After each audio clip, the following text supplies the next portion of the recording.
Congress party में देश के प्रति थोड़ा भी उनका सोच विचार सोचा कि हम आत्ममंथन करके माफी मांगेंगे, तो सुबह जब हमने देखा माफी मांगने का जगह उल्टा कई कांग्रेसी नेता ये नंगा नाच को जायज ठहरा रहे थे। वो कह रहे थे कि ये युवाओं का आक्रोश है। अगर युवाओं का आक्रोश को देश को बदनाम करने के लिए, दुनिया के सामने में भारत को बदनाम करने के लिए अगर इस्तेमाल करते हैं, तो इससे ज्यादा शर्मनाक कुछ और हो नहीं सकता है। जब देश हित में कोई भी काम होता है, उसमें सरकार किसी का भी हो, इसमें राजनीति नहीं होती है। और जब देश का प्रतिनिधि करता है, उसमें राजनीति बिल्कुल नहीं होती है।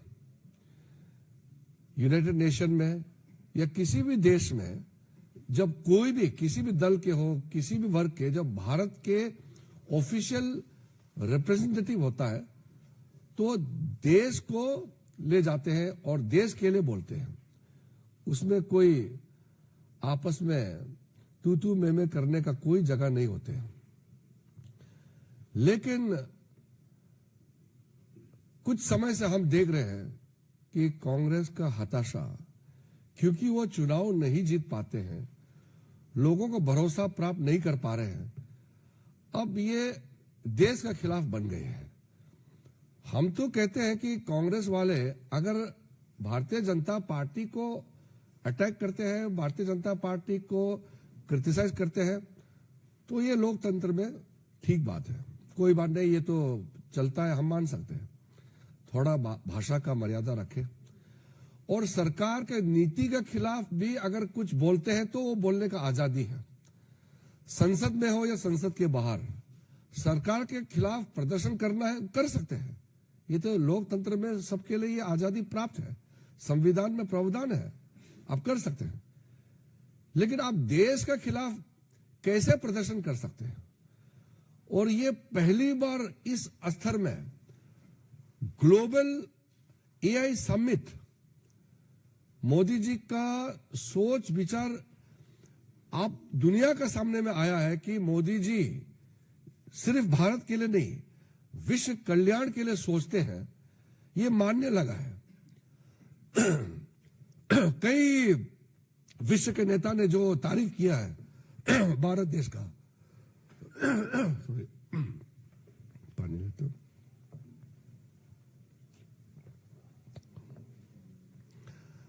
आपने देखा होगा फ्रांस का प्रेसिडेंट ने मुंबई में एक लाइन कहा कि 10 साल पहले भारत का जो सड़क पे वेंडर रहते हैं, वो डिजिटल ना ले सकता, नहीं दे सकते हैं। आज एक मामूली सड़क में जो वेंडर है, वो भी डिजिटल ट्रांजैक्शन कर सकता है। ये फ्रांस जैसे एक एडवांस कंट्री का राष्ट्रपति ने आकर के कहा। ये बदलाव हम खुद नहीं कह रहे हैं, दुनिया कह रहे हैं कि भारत कितना तेजी से आगे बढ़ रहा है। डिजिटल दुनिया में तो हम सबसे तेजी से आगे बढ़ रहे हैं। तो कुल मिलाकर के आपने देखा होगा, जब भी श्रीमान राहुल गांधी भारत का तरक्की होते हैं तो दुखी हो जाते हैं, पूरा कांग्रेस पार्टी दुखी हो जाता है।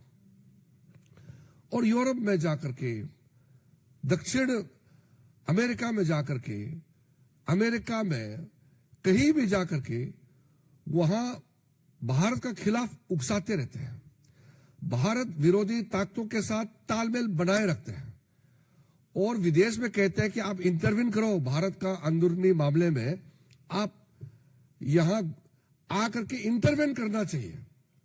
यानी कि हमारा संप्रभुता, हमारा सॉवरेनिटी को अटैक करने के लिए राहुल गांधी आह्वान देते हैं। हमने कई कांग्रेस के नेताओं को भी प्राइवेट मुलाकात में भी कहा है, आप लोग राहुल गांधी को समझाते क्यों नहीं है? मैंने कई वरिष्ठ कांग्रेस नेताओं को कहा है कि राहुल गांधी को थोड़ा समझाइए, उम्र तो छोटा नहीं है, फिर उसका सोच विचार नादान है क्या, या वो समझने का क्षमता नहीं रखता है क्या? समझा कि देखो, कोई कांग्रेस नेता राहुल गांधी जी को समझाने के लिए तैयार ही नहीं है, और हर दिन भारत विरोधी का आवाज, उसका तेवर जो है बुलंद होते जा रहे हैं। इसलिए यूथ कांग्रेस लोग राहुल गांधी जी से सीख करके भारत को बदनाम करने के लिए सड़क पे उतर के आए। आप कल्पना कीजिए, भारतीय जनता पार्टी इतने सालों से विपक्ष में रहे हैं, 60 साल तक हम विपक्ष में रहे हैं। मैं खुद पार्लियामेंट में विपक्ष में रहे हैं। एक शब्द हम लोगों ने देश का खिलाफ में नहीं किया, नहीं बोला और काम नहीं किया है। हमारा नेता अटल जी, अडवाणी जी, कई हमारे वरिष्ठ नेता थे जो आज इस दुनिया में नहीं है। कभी भी हमको देश को नुकसान काम करने के लिए कभी भी नहीं कहा है। हमको रोका गया कि कोई भी काम देश को नुकसान होता है तो बिल्कुल नहीं करना चाहिए। और मोदी जी के नेतृत्व में हमेशा हम लोगों को गाइड करते हैं। कैबिनेट में भी, कैबिनेट मीटिंग हो या पार्टी का बैठक हो, मोदी जी हमेशा कहते रहता है कि कुछ भी काम करो, मगर आपके काम से, आपके बातों से देश को नुकसान नहीं होना चाहिए। और उल्टा यह कांग्रेस का नेता और कांग्रेस का कार्यकर्ता भारत को किस तरह बदनाम करना है, 24 घंटे षड्यंत्र रचाते रहते हैं।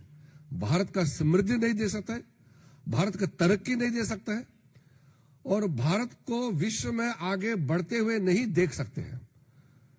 ये बहुत बड़ा जो सामने में आया है, एक प्रमुख विपक्ष कांग्रेस पार्टी का जो स्वरूप है, उनका कैरेक्टर, कांग्रेस पार्टी का कारनामा, ये देश को शर्मसार कर देता है। इसलिए कल कांग्रेस पार्टी का जो नंगा नाच हुआ है, उसके बाद बीजेपी ही नहीं, पूरा देश खड़ा हो गया है कांग्रेस के खिलाफ। आज जगह जगह प्रदर्शन भी कर रहे हैं। भारतीय जनता पार्टी के लोग तो कर ही रहे हैं, और भी लोग अपने तरीके से, कोई सोशल मीडिया में, कोई प्रेस में, और अपने अपने तरीके से सब खंडन किया है कांग्रेस पार्टी का इस शर्मनाक बर्ताव से। इसलिए मैंने कहा, कांग्रेस पार्टी का ये जो काम है, हरकतें हैं, शर्मनाक है।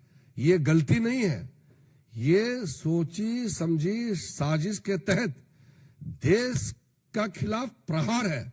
इसलिए घोर पाप काम किया है कांग्रेस पार्टी ने। देश का खिलाफ इन्होंने पाप काम किया है। इसको मामूली गलती हम नहीं ठहरा सकते हैं। हम लोग कभी कभी राजनीति में एक दूसरे को हम लोग दुश्मन नहीं समझते हुए कभी कभी हम लोग बात भी करते हैं। ठीक है, हम एक दूसरे को हम आलोचना करते हैं, लेकिन हम दुश्मन नहीं है। लेकिन देश के खिलाफ अगर बोलेंगे तो हम लोग चुप नहीं बैठ सकते हैं। इसलिए मैं आपके माध्यम से कांग्रेस पार्टी को कहना चाहता हूं कि देश विरोधी काम आप कब रोक सकते हैं? हमारा विरोध आप करते रहते हैं, अच्छी बात है, मगर देश का विरोध आप कब बंद करेंगे? देश का खिलाफ काम करने का आपका काम कब बंद करेंगे, ये मैं पूछना चाहता हूं। और आखिरी में, ये जो एआई समिट हुआ है, इसमें भारत विश्व में एक लीडरशिप का रूप में उभर के आए हैं। इसलिए अपने ओर से, पार्टी की ओर से, देश की ओर से मैं आदरणीय प्रधानमंत्री नरेंद्र मोदी जी का अभिनंदन करना चाहता हूं।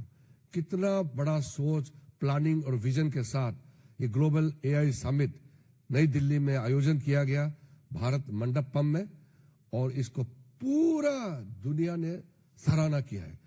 कांग्रेस पार्टी और उसका इकोसिस्टम को छोड़ देंगे, पूरे भारत और विश्व ने इसका तारीफ किया है। भारत विरोधी कुछ ताकतें हैं, कांग्रेस पार्टी और उसका इकोसिस्टम, ये बहुत दुखी है क्योंकि भारत बहुत तेजी से आगे बढ़ रहा है। धन्यवाद जी। कुमार राकेश।